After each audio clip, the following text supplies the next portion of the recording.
I feel like the last couple of years you've like purposely picked this fight with the red states. I mean, the DeSantis. Yeah, but I don't want to live in the Civil War country. I agree with that. You know what? Well, but you seem like you purposely want to set up this dichotomy between, oh, this is a blue state and that's a red state. Yeah. You got folks out there trying to bring us back to a pre-1960s world.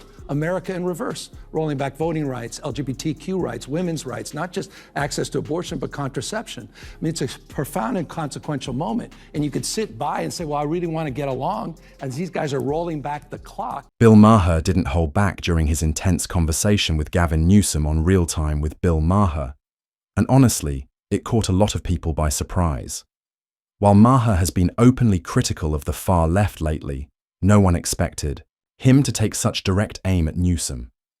Maher skillfully cornered him with tough questions, leaving Newsom trying to find a way out. It turned into a real back and forth, and neither side let up. So, what exactly happened, and who came out on top in this heated exchange? Stick around, things are about to get interesting. The governor gave this creepy speech where he was talking about speculators coming in and talking about what to do with the land of all these homes that have been burnt down. We're dealing with a myriad of issues. I was just talking to Josh Green, the governor down in Hawaii, who had some ideas around some land use concerns he has around speculators coming in, buying up properties. While it's still only 6% contained. And he did this little dance. All right, let me show you the clip where you can almost hear the audience gasp. Bill Maher starts firing off questions one after another, and Gavin Newsom, he was clearly trying to keep up. You could see it. He was dodging, backpedaling, and doing his best to stay on track. But let's be honest, the pressure was on, and he was scrambling to keep his footing. You'd be good at the job. Not this year, we know. No, I know. But he said, I don't think he could win. I don't think he could win. He's too progressive. Coming from this state and what he's done in this state to win in any southern state, any red state. I disagreed, but no, this is a progressive African-American owned station, and I'm sure they like you, but he doesn't think you can win. What do you say to that if you could win look at the swing states, there's only 8 of them. Right. Gavin Newsom tries to defend himself in this part, but honestly, it doesn't go well for him. His response falls flat, and instead of clearing things up, he ends up looking a bit out of his depth. It's one of those moments where the more he talks, the worse it gets.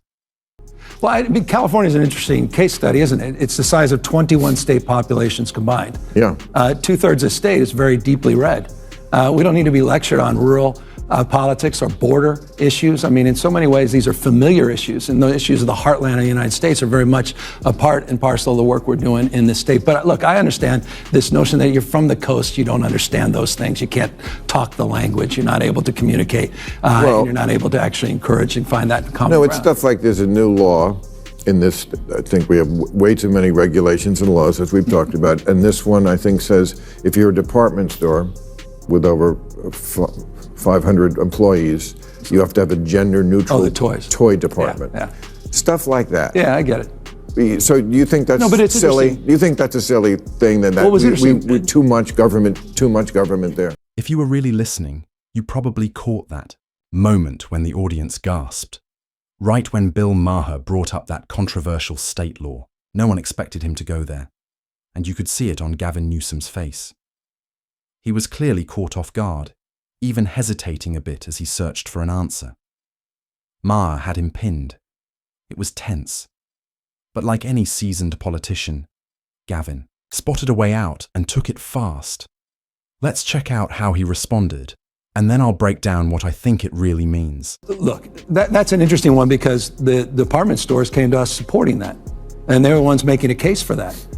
They were making us. They're already moving in that direction. Wanted you to make a law about them? Well, but they supported the legislation. It wasn't legislation that was enacted, that was initiated from my office, but it was legislation that came up with interesting support from the industry itself. But I understand how that's exploited, and good people can disagree. But that's not something we woke up and said, this is a top priority for the state, when we know the top priorities are homelessness, housing, the issues of crime, quality of life, and issues related to regulation and taxes, which are all top of mind. But I get how those things are weaponized. The question was pretty simple. Doesn't Gavin think it's government overreach to force large toy stores to create a gender-neutral section? But instead of giving a straight answer, he took the long way around. He started talking about how department stores support the idea, which totally dodged the real issue. That's a classic politician move. This is what often happens when folks try to defend their own party's policies.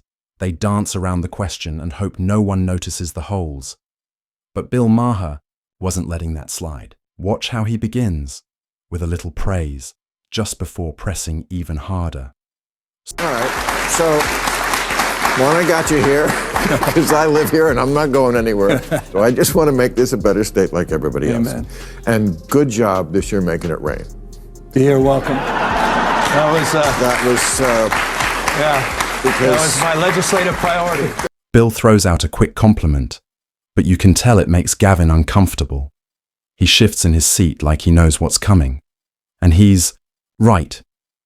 The audience even lets out a nervous laugh, sensing that something big is about to hit. Gavin, usually calm and confident, looked like he was gearing up for a big moment. But before he could get there, Bill beat him to the punch. And when it landed, it wasn't just a mic drop, it was a total takedown. Gavin fumbled, the crowd cringed, and Bill just leaned back, watching it all unfold like a front row guest at a crash site. And we still don't have enough water in the Colorado River and all this stuff. Yeah. And then whenever I read, 80% of the water goes to agriculture. Almonds. Right. No one ever asked you about almonds? Oh, I'm going to ask you about almonds. We grow a boatload of I'm almonds well here. aware. You know how much water it takes? Many gallons. 1,900 gallons to grow a pound of almonds. Yeah. Come on, man. Take on big almonds. Take on big almonds. I mean, it's not like we don't have the water. Here's another sharp move from Maher. For years, California officials have warned about water shortages, claiming the rivers can't keep up. But investigations showed something shocking. There's actually enough water. The real problem? A staggering 80% of it is being sucked up by almonds. That's right, almonds. These little crops use as much water as every California home combined, yet they only make up about 2% of the state's economy. So Maher asked the obvious question, what is Newsom actually doing about it? Instead of a straight answer, Gavin launched into another long-winded dodge, more like a performance than a response. It felt less like leadership and more like a rehearsed routine from Dancing with the Stars. In those extreme years with these atmospheric rivers, wets are getting a lot wetter, dry's drier, hot's getting a lot hotter.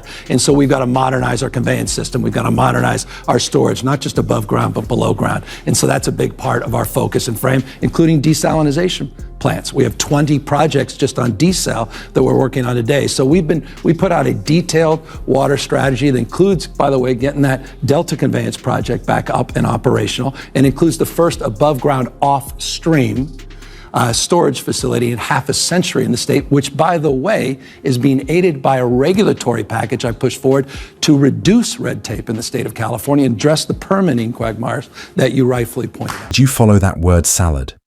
The question was clear. What's Newsom doing about the almond water crisis? But instead of giving a straight answer, he dodged, talking about rainwater storage and vague water plans. Here's the truth. Almond farming uses 80% of California's water but adds just 2% to the economy. That's the real crisis. But Gavin couldn't face it. Like a typical politician, he tossed out buzzwords and hoped no one would notice. You could see Bill Maher laughing. He knew exactly what was going on. And credit to him, he didn't let Gavin off the hook. That's why Maher stands out. He calls out the nonsense, even on his own side. This interview made it clear. The woke crowd talks big, but when asked to explain, the whole thing falls apart like a gluten-free cookie in a Berkeley coffee shop. I feel like the last couple of years you've purposely picked this fight with the red states. I mean, Yes. but I don't want to live in the Civil War country. I agree with that. You know what? Well, but you seem like you purposely want to set up this dichotomy between, this is a blue state and that's a red state. Yeah. And I don't want to live in that country. love that. I like Florida. I'm with you. And by the way, I like Florida as well. I like all these states. I completely agree. I don't want to have a state of mind that's a constant fight or flight. We've gone through so much. We've been polarized and traumatized. There's been a tough 5-6 years across the globe, not just in this country. That said, I'm not going to sit back and watch. You made the point just a moment ago in your monologue. You got folks out there trying to bring us back to a pre-1960s world. America in reverse, rolling back voting rights, LGBTQ rights, women's rights, not just access to abortion, but contraception. I mean, it's a profound and consequential moment. And you could sit by and say, well, I really want to get along, as these guys are rolling back the clock, or you can stand tall and assert yourself. And the reason I started to go into those red states, the reason I started to take on DeSantis, and the reason I started doing ads in these red states is I didn't feel my party was doing enough. It was CRT one year, then it's ESG, and it's DEI, anything with 3 letters. These guys keep coming, and they're shape-shifting. You gotta give it to Noam. He's a master at dodging the tough questions. That's why he sticks to friendly platforms where he doesn't have to actually answer anything. Can't risk that, right?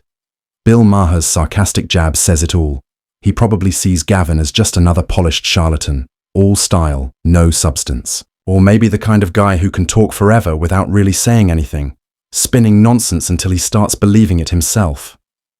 Either way, Maher isn't buying it, and neither should we. Think that was the worst.